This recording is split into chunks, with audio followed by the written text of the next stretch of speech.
श्रीराम राम रामेति रमे रामे मनोरमे सहस्रनाम तत्तुल्यं रामनामवरानने। श्रीराम राम रामेति रमे रामे मनोरमे सहस्रनाम तत्तुल्यं रामनामवरानने। श्रीराम राम रामेति रमे रामे मनोरमे सहस्रनाम तत्तुल्यं रामनामवरानने। శ్రీరామనామవరానన ఓం నమ ఇతి. భగవద్భక్తులందరికీ స్వాగతం. మనము నిన్నటి రోజున ఏ విధంగా హనుమంతుడు అశోకవనాన్ని అంతటినీ కూడా అల్లకొల్లోలం చేసిన విషయాన్ని గురించి చెప్పుకొని ఉన్నాము. దాన్ని వినినంతనే రావణాసురుడు తన కొడుకైనటువంటి అక్షుని పంపించడం, అక్షుణ్ణి కూడా ఏ విధంగా హనుమంతుడు చంపేశాడు అనే విషయాన్ని గురించి మనము చర్చించుకుని ఉన్నాం. మరి ఆ విధంగా అక్షుని చంపేసి ఆకాశంలో నిలిచి ఉన్నటువంటి హనుమంతుణ్ణి చూసినటువంటి ఋషులు అందరూ కూడా ఆయనను చాలా ఆశ్చర్యంగా తిలకిస్తూ ఉన్నారన్నమాట. అంతేకాకుండా ఈ విషయం తెలిసినప్పుడు మొట్టమొదటిసారి రావణునికి భయం అనేది మొదలైంది. అతని హృదయం భీతావహమైంది. ఇంకా రానున్నటువంటి రాక్షసులను ఎదుర్కోవడానికి సిద్ధంగా హనుమంతుడు మళ్ళీ ఆ తోరణ ద్వారం వద్దే నిలబడి ఉన్నాడు. అక్కడ క్రుద్ధుడైనటువంటి రావణుడు తన కోపాన్ని అణుచుకుంటూ తన పెద్ద కుమారుడైనటువంటి ఇంద్రజిత్తును పిలిపించాడనమాట. అప్పుడు ఇంద్రజిత్తుతో రావణుడు అంటున్నాడు, యుద్ధ క్రీడలో నువ్వు నాకు సాటి లేని వాడివి, అంటే నాతో సమానమైనటువంటి వాడివి. నువ్వు తప్ప ఇంకెవరు నాతో సమానమైనటువంటి యుద్ధం చేయలేరు. నువ్వు దేవేంద్రుణ్ణి ఇతర దేవతలతో సహా జయించిన వానివి. అదేవిధంగా బ్రహ్మదేవుని నుండి నువ్వు వరాన్ని పొందిన వాడివి. అంటే ఒకానొకప్పుడు రావణాసురుడు ఇంద్రుడిని జయించాలని స్వర్గలోకానికి వెళ్ళినప్పుడు అక్కడ ఇంద్రుడు రావణాసురుణ్ణి ఓడిస్తారన్నమాట. అప్పుడు ఆయన వెనక్కి తిరిగి వచ్చేస్తే తన కొడుకైనటువంటి ఇంద్రజిత్తు మళ్ళీ ఇంద్రునిపైకి యుద్ధానికి వెళ్తాడు. అతనికి మాయలు బాగా వచ్చు కాబట్టి తన మాయా విద్యతో అతను ఇంద్రజిత్తు ఇంద్రుణ్ణి పట్టుకుంటాడనమాట. పట్టుకొని తన తండ్రి అయినటువంటి రావణాసురుని దగ్గరికి తీసుకొని వస్తాడు. అప్పుడు ఆయన్ను బంధిస్తారు, ఖైదు చేస్తారు. ఆ విషయం తెలిసినటువంటి చతుర్ముఖ బ్రహ్మ ఆయన్ను విడిపించడం కోసం రావణాసురుని దగ్గరికి వస్తాడు. అప్పుడు రావణాసురుని ఇంద్రజిత్తును అడుగుతారు బ్రహ్మ, అతన్ని వదిలేయండి ఇంద్రుణ్ణి అని. కానీ ఇంద్రజిత్ అంటారు, మీరు నాకు వరం ఇస్తే నేను ఇంద్రుడిని వదిలేస్తాను. అదేంటంటే నాకు చావు లేకుండా మీరు వరాన్ని ఇవ్వండి అని. కానీ బ్రహ్మ చెప్తారు, పుట్టినటువంటి ప్రతి జీవి మరణించక తప్పదు, కాబట్టి ఆ వరాన్ని నువ్వు కోరకూడదు, నేను ఇవ్వలేను అని చెప్తారు. అప్పుడు సరే అయితే నేను హోమం చేసి వెళ్తే ఎక్కడైనా యుద్ధానికి వెళ్ళినప్పుడు నేను ఎవరికీ కనిపించకూడదు, అసలు నాకు అపజయం అనేదే ఉండకూడదు. ఒకవేళ ఎప్పుడైనా హోమం చేస్తూ ఉన్నప్పుడు మధ్యలో ఆగిపోతే మాత్రమే నా మరణము సంభవించాలి అని కోరుకుంటాడు. అప్పుడు బ్రహ్మదేవుడు సరేనని వరం ఇస్తారన్నమాట. అలాంటి వరాన్ని పొందినటువంటి నువ్వు ఇప్పుడు వెళ్ళి ఈ అంతుబట్టని శత్రువు ఎవరో అతన్ని ఓడించడానికి ఏం చేయాలో అది చెయ్యి, ఏం చేస్తే అతను పట్టుబడతాడో అవన్నీ చెయ్యి అన్నట్టు చెప్తున్నాడనమాట. ఆ తర్వాత ఇంద్రజిత్తు తన యొక్క ధనుస్సును తీసుకుని హనుమంతుణ్ణి సంహరించాలి లేదా పట్టుకోవాలి అనే ఉద్దేశంతో పెద్దగా ధనుష్టంకారం చేశాడు. ఆ ధ్వని విన్నటువంటి హనుమంతుడు ఆనందించాడనమాట. ఇంత గొప్ప వీరులు వీళ్ళంతా రాక్షసులు, వీళ్ళకి మంచి బుద్ధి ఉంటే బాగుండేది అని ఆయన ఉద్దేశం. కాబట్టి వాళ్ళలో ఉన్నటువంటి ఆ ప్రతిభకు ఆయన ఆనందించాడు. ఆ తర్వాత ఇంద్రజిత్తు తన రథాన్ని తీసుకుని బయలుదేరాడు. అది సాధారణమైనటువంటి రథం కాదు, అది యజ్ఞం నుంచి బయటికి వచ్చినటువంటి రథం. దాన్ని 4 సింహాలు లాగుతూ ఉంటాయి. అలాంటి రథం పైన వచ్చినటువంటి ఇంద్రజిత్తు బాణాలను వర్షిస్తున్నాడు హనుమంతుని పైన. అయితే హనుమంతుడు బిగ్గరగా గర్జించి తన దేహాన్ని పెంచి ఆ దాడి నుంచి తప్పించుకోవడానికి నింగిలోకి ఎగిరాడనమాట. అప్పుడు జరిగినటువంటి యుద్ధంలో తన బాణాలతో హనుమంతుణ్ణి ఛేదించే అవకాశము ఇంద్రజిత్తుకు లభించలేదు. హనుమంతుడు కూడా ఇంద్రజిత్తును కొట్టలేకపోతున్నాడు. ఇక తన ఆయుధాలు వైఫల్యాన్ని గమనించినటువంటి ఇంద్రజిత్తు హనుమంతుణ్ణి చంపటం అసాధ్యమని ఒక నిర్ణయానికి వచ్చి దానికి బదులుగా అతన్ని కనీసం బందీగా అయినా పట్టుకోవాలి అని ఆలోచిస్తూ ఉన్నాడు. అప్పుడు ఇంద్రజిత్తు ఒక ప్రత్యేకమైన బ్రహ్మాస్త్రాన్ని ప్రయోగించాడు హనుమంతునిపై. అప్పుడు తక్షణమే దాని చేత బంధితుడైపోతాడనమాట హనుమంతుడు. కానీ ఆయనకు బ్రహ్మదేవుని యొక్క వరం ఉంది హనుమంతునికి, నా బ్రహ్మాస్త్రం నిన్ను కట్టి ఉండదు అని. కాబట్టి ప్రయోగించిన తరువాత వెంటనే ఆయనకు అది గుర్తుకొస్తుంది. దాని యొక్క ప్రభావం పోతుంది. కానీ ఆయన మాత్రం ఏమీ తెలియనట్టే నన్ను ఆయన విముక్తం చేసుకోడనమాట. ఆ బ్రహ్మాస్త్రం కట్టి ఉంది అని అనుకోవాలి రాక్షసులు అని అలాగే పడి ఉంటాడు. దీన్ని ఆయన అవమానంగా అపజయంగా భావించలేదు. ఎందుకంటే ఇలా పట్టుబడితేనే కదా వీళ్ళు రావణాసురుని దగ్గరికి తీసుకెళ్తారు. అప్పుడు నేను రావణుని ప్రత్యక్షంగా చూడొచ్చు, కాబట్టి బంధించనీలే అని ఆయన అలాగే ఉంటాడు. ఆ విధంగా ఆలోచిస్తూ ఉన్నప్పుడు రాక్షస యోధులందరూ వచ్చి హనుమంతుని బలమైన తాళ్ళతో బంధిస్తారు. మరి ఈయనకి ఈ వరం ఉన్నట్టు ఇంద్రజిత్తుకు తెలియదు. ఆయన ఏమనుకుంటున్నాడు, ఈ రాక్షసులందరూ వచ్చి వెంటనే తాళ్ళతో బంధించారు.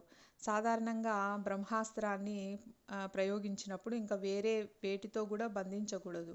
వీళ్ళు బలమైన తాళ్ళతో బంధించారు కాబట్టి బ్రహ్మాస్త్రానికి ఉన్నటువంటి శక్తి పోయింది అని ఈయన అనుకుంటున్నాడు ఇంద్రజిత్తు.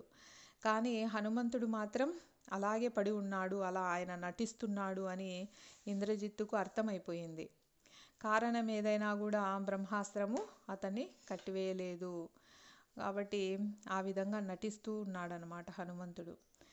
అందరూ ఆయన్ను తాళ్ళతో కట్టేసి తీసుకెళ్తున్నారన్నమాట.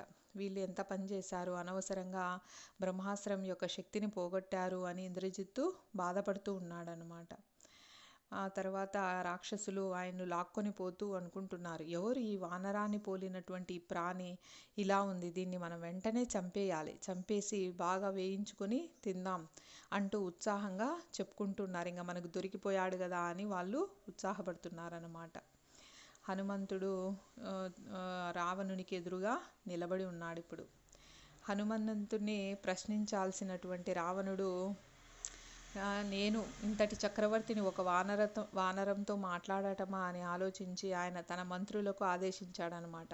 అసలు ఎందుకు వచ్చాడు ఈ వానరుడు, మీరు ప్రశ్నించండి అని. అప్పుడు వాళ్ళు అడుగుతున్నారు, అసలు దేనికోసం నువ్వు లంకా నగరానికి వచ్చావు, ఏమి ఆశించావు, ఎందుకు ఇంత రాద్ధాంతం చేస్తున్నావు అని. అప్పుడు హనుమంతుడు అంటున్నాడు, నేను వానర రాజైనటువంటి సుగ్రీవుని యొక్క దూతను, ఆయన మీకు తన శుభాకాంక్షలు తెలియజేయమన్నాడు అన్నారు. ఎందుకు అంటే మీరు చాలా ధర్మబద్ధంగా ధర్మసూత్రాలకు అనుగుణంగా వ్యవహరిస్తున్నారు కదా, అందుకని మీ రాజ్యం చాలా అభివృద్ధి పథంలో ఉందని ఆయన ఆశిస్తున్నాడు అంటున్నాడు. అంటే ఈయన వ్యంగ్యంగా మాట్లాడుతున్నాడు అనమాట. మీరు ఎంత అధర్మబద్ధంగా ఉన్నారు, నేను వానర రాజైనటువంటి సుగ్రీవుని యొక్క దూతను, ఇక్కడికి వచ్చాను అని చెప్తూ ఉన్నాడు. మనసులో మాత్రం హనుమంతుడు అనుకుంటున్నాడు, నన్నే బంధిస్తారా మీరు అని చాలా కోపంగా ఉన్నాడనమాట. అంతేకాకుండా ఎప్పుడైతే రావణాసురుని చూశాడో అప్పుడు ఆయనకు సీతను అతను ఏ విధంగా తీసుకొచ్చిన విషయం గుర్తుకొచ్చి ఇంకా కోపం పెరిగిపోతుందన్నమాట. అయితే ఆ స్ఫటిక సింహాసనం మీద కూర్చుని ఉన్నటువంటి రాక్షసరాజును చూస్తూనే హనుమంతుడు మనసులో అనుకుంటూ ఉన్నాడు, ఎంతటి ఆకర్షణ ఉంది ఇతనిలో, ఎంత సమయస్ఫూర్తి, ధైర్యం, తేజస్సు, శారీరకంగా కూడా అన్ని శుభలక్షణాలు ఉన్నటువంటి రావణుడు ధర్మ విరుద్ధంగా ఉండకపోతే ఎంతో గొప్ప వైభవంతో దేవేంద్రుణ్ణి సైతం తలదన్నే విధంగా ఉండేవాడు కదా అని అనుకుంటూ ఉన్నాడనమాట. మనం కూడా అనుకుంటూ ఉంటాం, ఎవరిలో అయినా ఏదైనా చెడు లక్షణం ఉంటే ఈ ఒక్క లక్షణం లేకపోతే అసలు ఇతన్ని ఎవరు ఆపగలిగేవారు కాదు, ఇతని అభివృద్ధి అంత బాగుండేది అని మనం చాలాసార్లు అనుకుంటూ ఉంటాం. అలాగా ఇక్కడ హనుమంతుడు కూడా అనుకుంటున్నాడు అనమాట. అలాగే రావణుడు కూడా హనుమంతుడిని చూస్తూ ఆలోచనలో పడ్డాడు. ఇంతకుముందు నేను గేలి చేశాను నందీశ్వరుణ్ణి, అప్పుడు నందీశ్వరుడు నన్ను శపించాడు, కాబట్టి శివుని యొక్క వాహనమైన నందీశ్వరుడే ఈ విధంగా చేశాడా అని ఆయన ఆలోచిస్తున్నాడు అనమాట.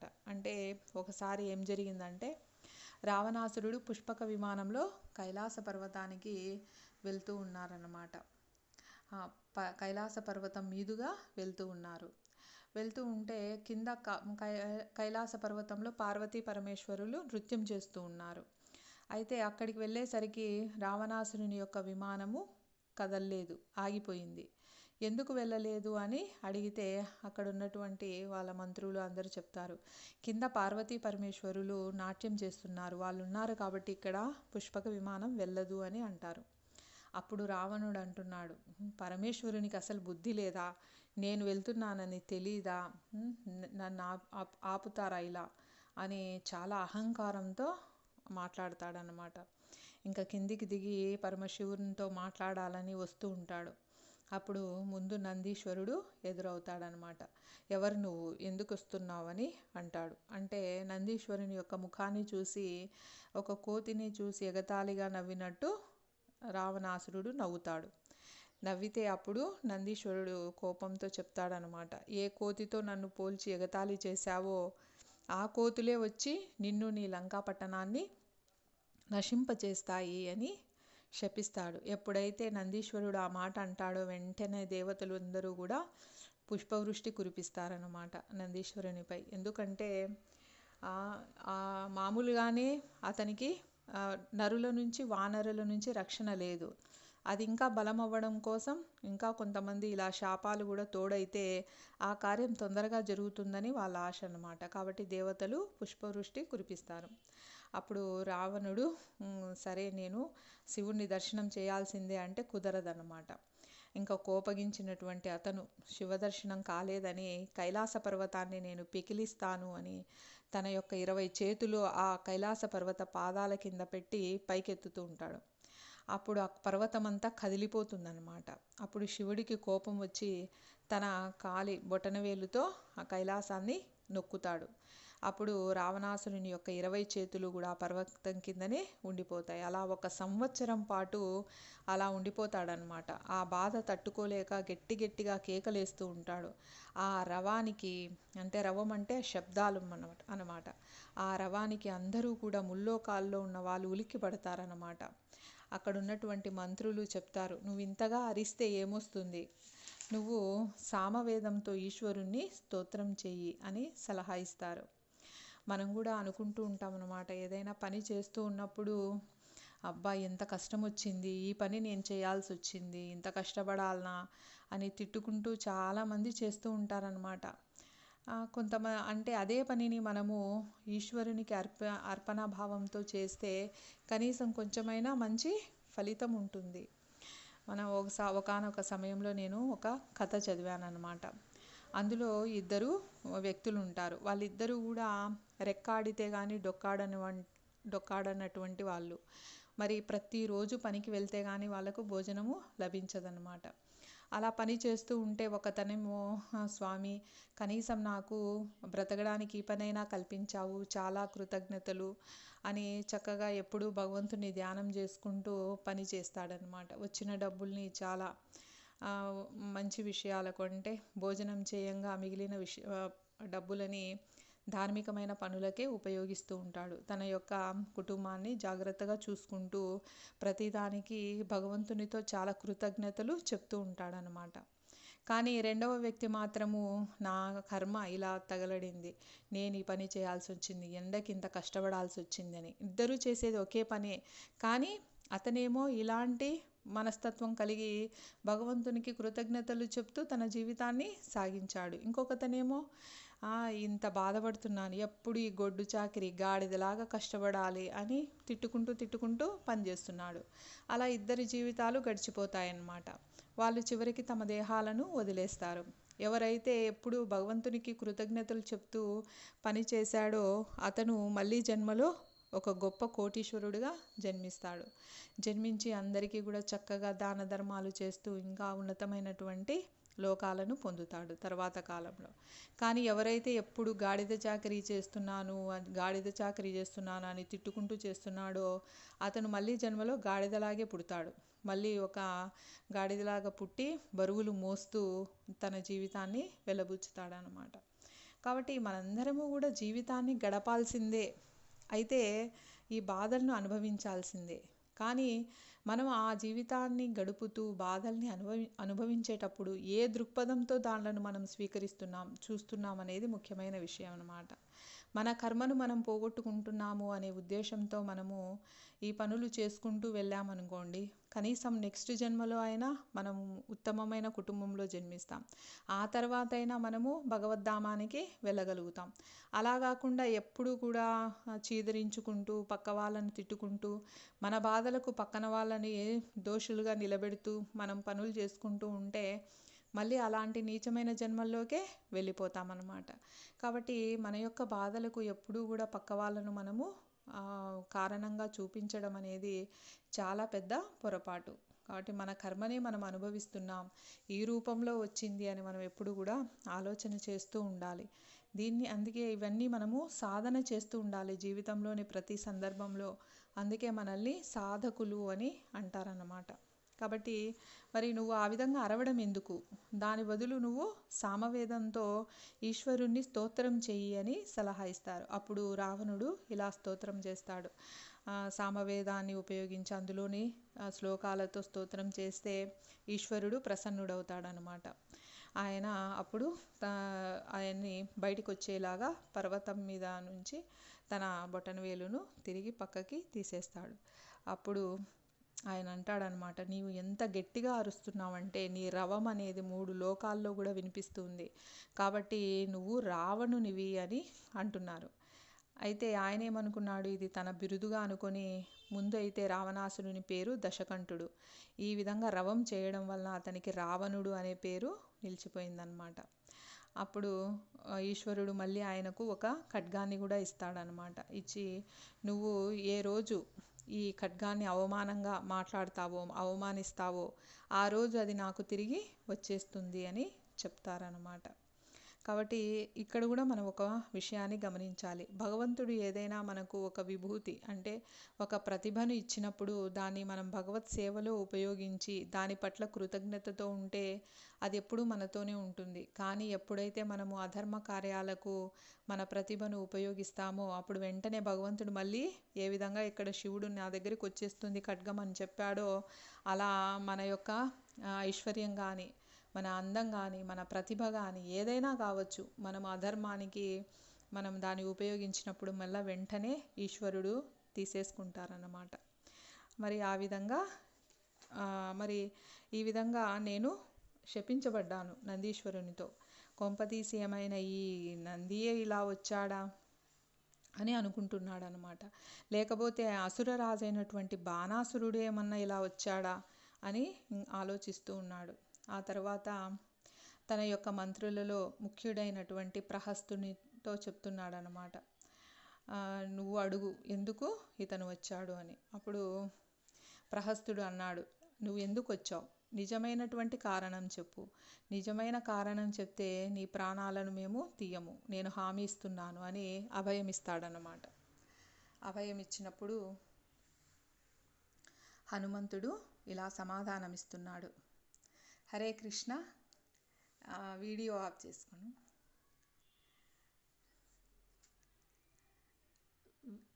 వీడియో అని ఉంటుంది కింద లెఫ్ట్ సైడ్, దాన్ని ఆఫ్ చేయండి.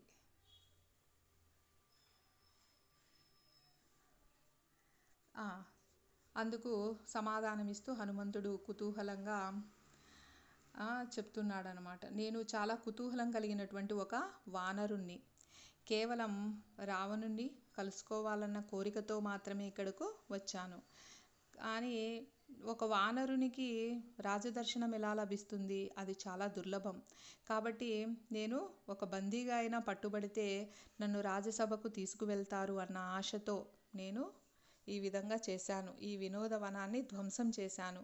ఎవరికి కానీ హాని చేయాలన్న ఉద్దేశం అయితే నాకు లేదు. కానీ రాక్షస యోధులందరూ నా మీద దాడి చేస్తే నేను ఆత్మరక్షణ కోసం ఇలా చేశాను, చేయక తప్పలేదు అని చెప్తున్నాడు అనమాట. అంతేకాకుండా ఏ ఆయుధముల వల్ల కానీ తాళ్ళ వల్ల కానీ నన్ను ఎవరు బంధించలేరని చాలా కాలం క్రిందట బ్రహ్మదేవుడు నాకు వరం ఇచ్చాడు. కాబట్టి నేను ఉద్దేశపూర్వకంగానే బంధింపనిచ్చాను, అంతేకాని నన్ను బ్రహ్మాస్త్రం కట్టి ఉండలేదన్నమాట. ఆ విషయం కూడా మీరు తెలుసుకోవాలి. ఇక నేను ఇక్కడికి ఎందుకు వచ్చానో అసలు కారణం చెబుతాను అని చెప్తున్నారు. అంటే ఇంతవరకు చెప్పిన కారణం ఏంటి? తాళ్ళు కానీ ఆయుధాలు కానీ బంధించలేవు అంటే ఎందుకు నువ్వు వనాన్ని నాశనం చేశావు అంటే రాజదర్శనం కోసం చేశాను అని చెప్పారు. మరి అసలు లంకలేకి ఎందుకు వచ్చారు? ఆ కారణాన్ని ఇప్పుడు చెప్తున్నారు. దయచేసి వినండి. నా పేరు హనుమంతుడు. దశరథ మహారాజు యొక్క పుత్రుడైనటువంటి శ్రీరాముని దూతగా నన్ను ఇక్కడకు పంపారు. కాబట్టి అపహరించబడినటువంటి రాముని పత్ని సీత కోసం నేను ఎప్పటినుంచో అన్వేషిస్తున్నాను. నా అదృష్టం వలన ఆమెను ఇక్కడ కనుక్కున్నాను. కాబట్టి ఓ రాక్షసేంద్ర, రామలక్ష్మణుల యొక్క శరాఘాతాల నుంచి తప్పించుకోగలిగిన వాళ్ళు ఈ భూప్రపంచంలో ఎవ్వరూ లేరు. కాబట్టి ఆ విషయాన్ని నువ్వు గ్రహించు, తెలుసుకో. స్వయంభువు అయినటువంటి బ్రహ్మ, పరమశివుడు, దేవేంద్రుడు సైతం కూడా రణరంగంలో రాముణ్ణి ఎదురించి నిలవలేరు. కాబట్టి ఓ రావణ, నువ్వు ధర్మసూత్రాలను బాగా చదివినవాడివి, నీకు బాగా తెలుసు ధర్మసూత్రాల గురించి. వివేకవంతుడైన వాడు ఎవ్వడూ కూడా ధర్మ మార్గాన్ని విడిచి నాశనాన్ని కొని తెచ్చుకోడు.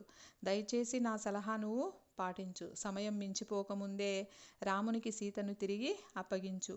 గతంలో నువ్వు చాలా సాధనలు చేశావు, తపస్సు చేశావు. దేవతల చేతుల్లో కానీ దానవుల చేతిలో కానీ మృత్యువు రాకూడదని నువ్వు కోరుకున్నావు, అలా చేసుకోగలిగావు. కానీ ఎప్పుడైతే నువ్వు సీతను బంధించి అపహరించి తీసుకొని వచ్చావో అప్పుడు నీ యొక్క తపశ్శక్తులన్నీ కూడా వినాశనానికి గురయ్యాయి. ఇప్పటికైనా నువ్వు నిజాన్ని గ్రహిస్తే మంచిది. యావత్తు లంకను నేనైనా సరే నాశనం చేయగలుగుతాను. ఇక సమస్త విశ్వాన్ని లయం చేయగలిగినటువంటి, ఇంకా పునఃసృష్టి చేయగలిగినటువంటి రాముని గురించి ఏమని చెప్పాలి? నువ్వు ఎవరైతే శివుడు తన కాలి బొటనవేలుతో కైలాస పర్వతాన్ని నొక్కి పెడితేనే 1 సంవత్సర కాలం ఆ 20 చేతులు దాని కింద ఉండి బాధపడ్డావు. మరి అలాంటి నువ్వు శివధనుస్సునే విరిచినటువంటి, అంటే సాక్షాత్తు పరమశివుడే ఇచ్చినటువంటి శివధనుస్సును విరిచినవాడు రాముడు. అటువంటి వానికి నువ్వు ఎదురు వెళ్ళగలుగుతావా? ఇంతకుముందు మనము వాలి రావణాసురుల యొక్క వృత్తాంతం చెప్పుకొని ఉన్నాం, ఏ విధంగా వాళ్ళిద్దరూ సంధి చేసుకున్నారు అని. కాబట్టి ఆ విధంగా వాలి సంధ్యావందనం చేసుకుంటుంటే వెనక నుంచి వెళ్ళిన నిన్ను చంకలో పెట్టుకొని 4 సముద్రాలు తిరిగి తన అంతఃపురానికి తీసుకెళ్ళి అవతల పారేసినటువంటి వాలిని ఒక్క బాణంతో చంపినవాడు రాముడు.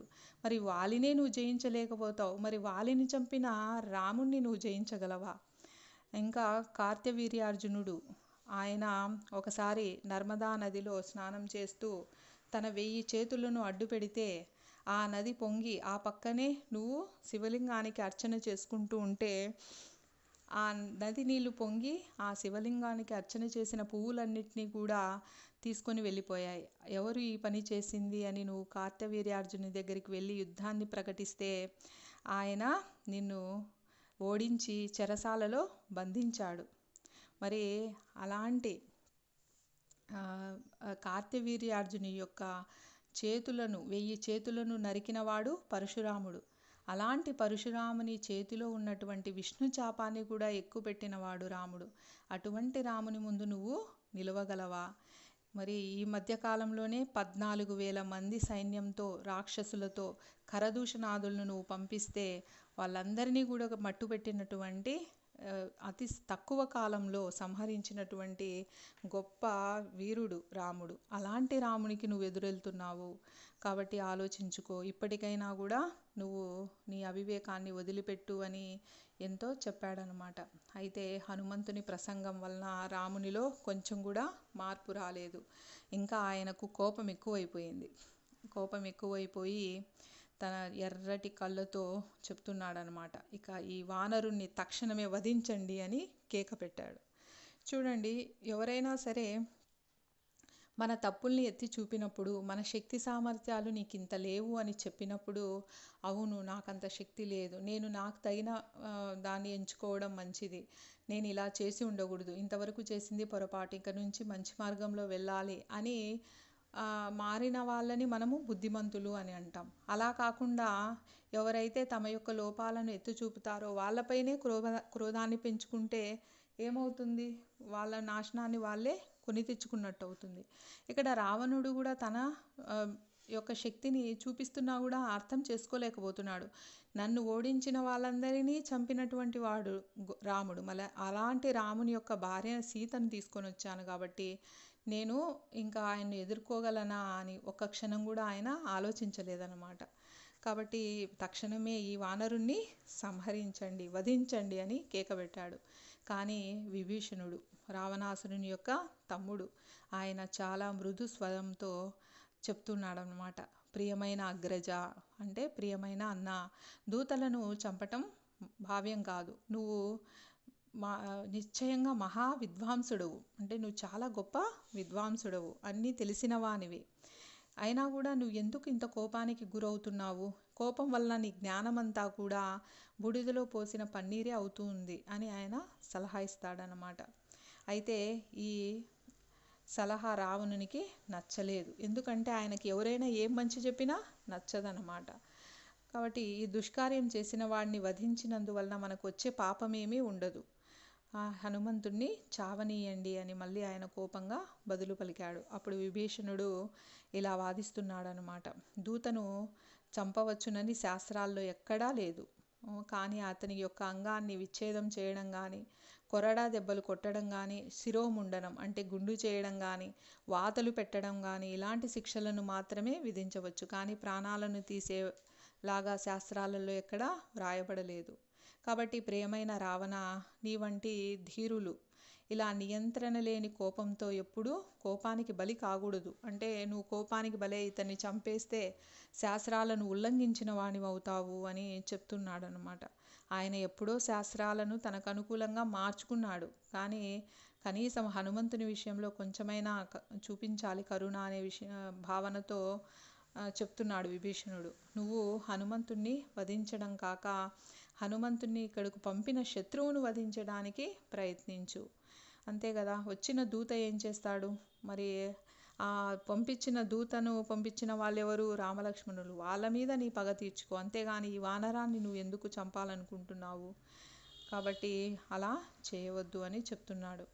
మరి పవిత్రాత్ముడైనటువంటి తన సోదరుడైనటువంటి విభీషణుడు, కాబట్టి ఇక్కడ పవిత్రాత్ముడు అంటే అతను మాత్రమే ఈ రాక్షసులందరిలో మంచిగా ఆలోచించగలిగిన శక్తి కలిగిన వాడు.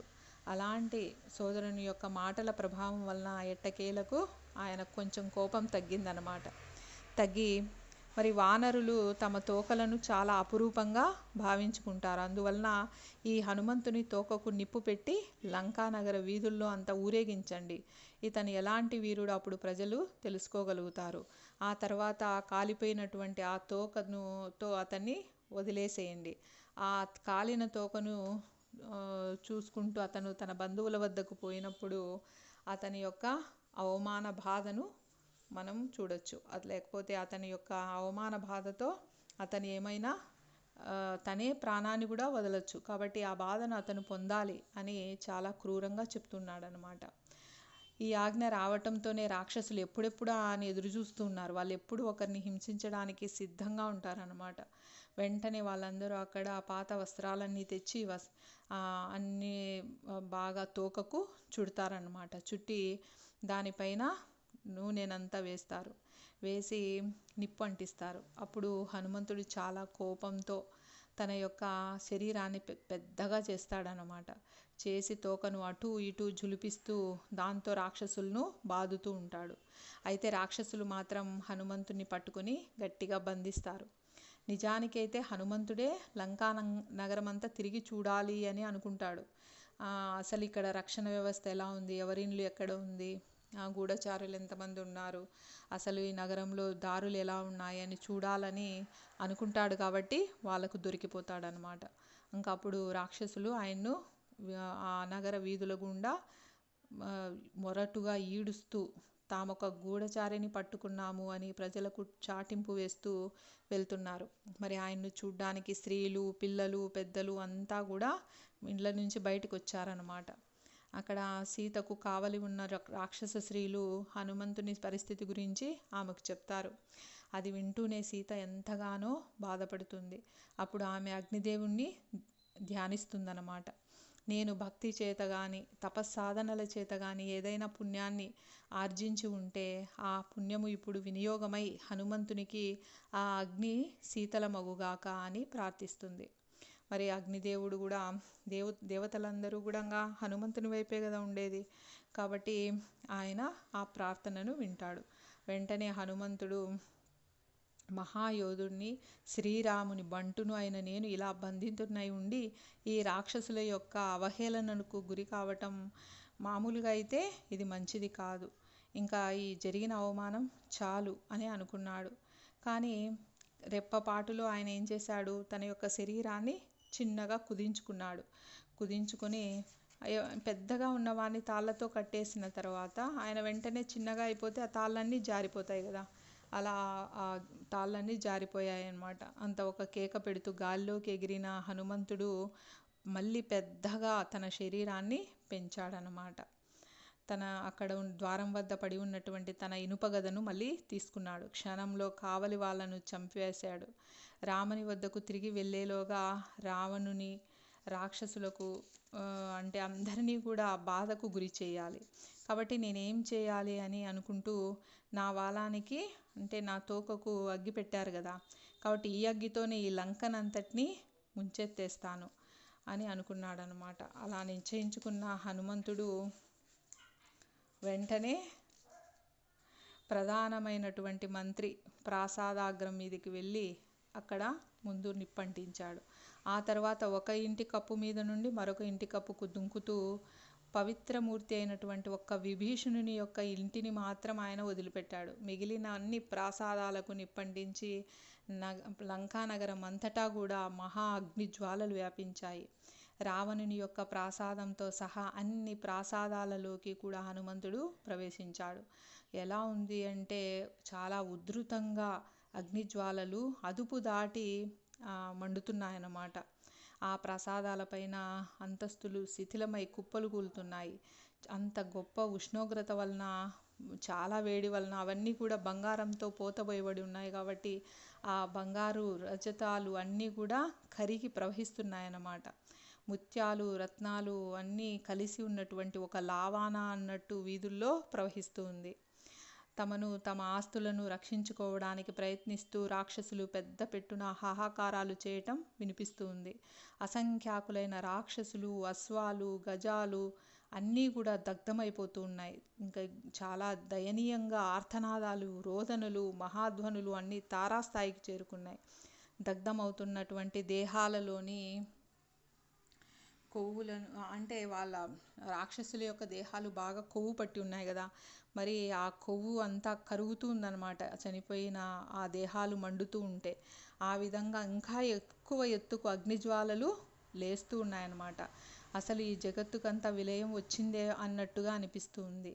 భయంతో ఆ లంకావాసులందరూ కూడా వానర రూపంలో అగ్నిదేవుడే ఇలా వచ్చాడా, ఇలా విధ్వంసం చేస్తున్నాడా, మనందరినీ సర్వనాశనం చేయడానికే ఇంద్రుడు కానీ, బ్రహ్మ కానీ, లేదా కాలపురుషుడు కానీ, లేక విష్ణువే అయినా తన యొక్క అపరిమితమైన శక్తిని ఇక్కడికి పంపించాడా అని ఆశ్చర్యపోతున్నారు.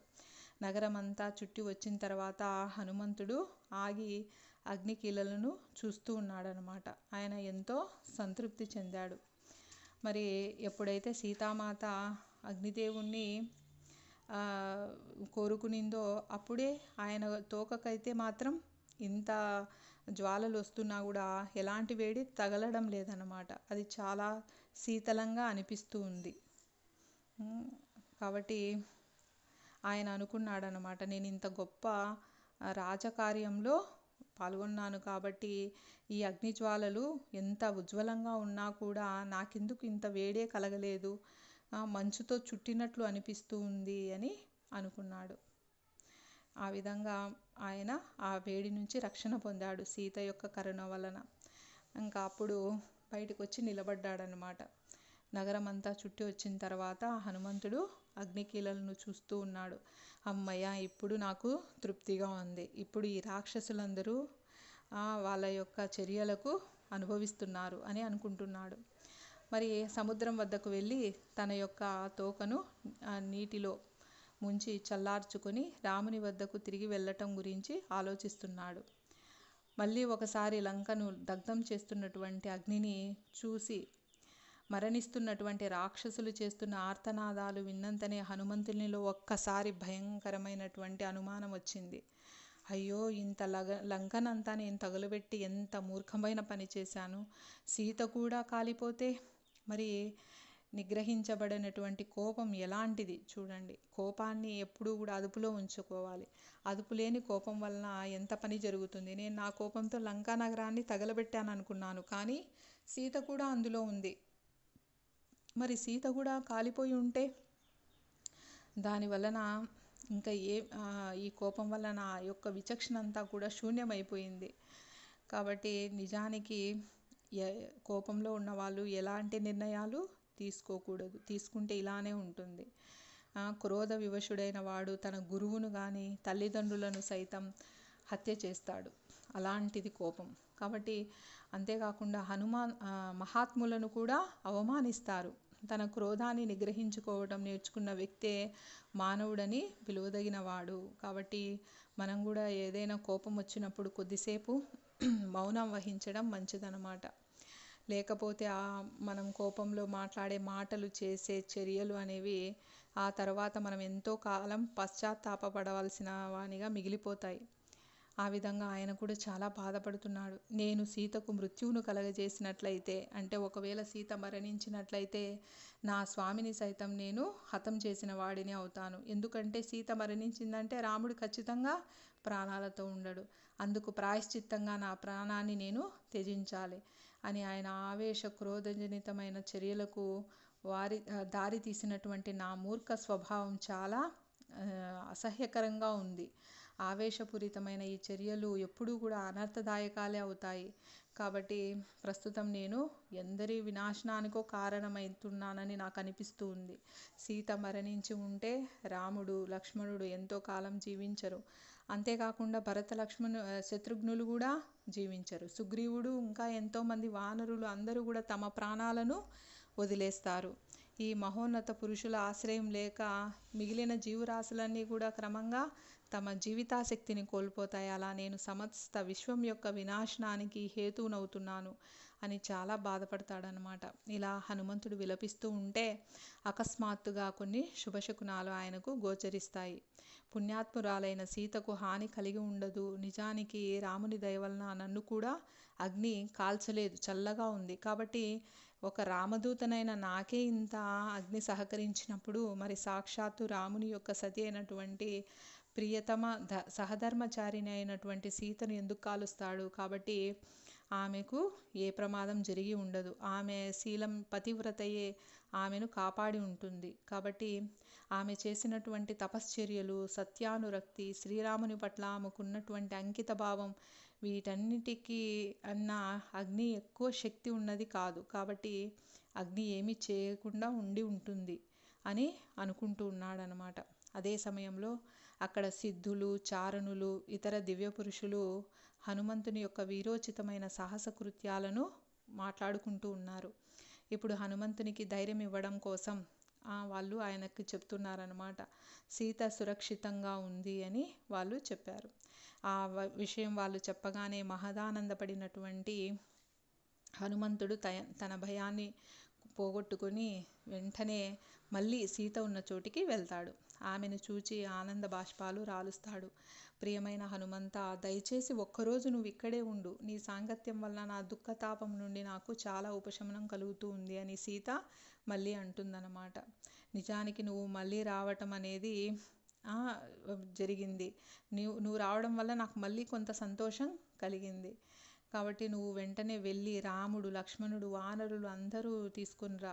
కానీ వాళ్ళు ఎలా ఈ మహాసాగరాన్ని దాటి వస్తారు అని నాకు భయమేస్తూ ఉంది. అయినప్పటికీ ఈ పరిస్థితుల్లో నేను జీవించగలుగుతానో లేదో అని అది కూడా భయంగానే ఉంది. కాబట్టి వీలైనంత తొందరగా నువ్వు వచ్చి నన్ను రక్షించమని రామునికి గట్టిగా చెప్పాలి అని సీత మళ్ళీ మళ్ళీ అభ్యర్థించిందనమాట. అప్పుడు హనుమంతుడు సీతకు సాంత్వన చేకూరుస్తూ ధైర్యం చెప్పాడనమాట.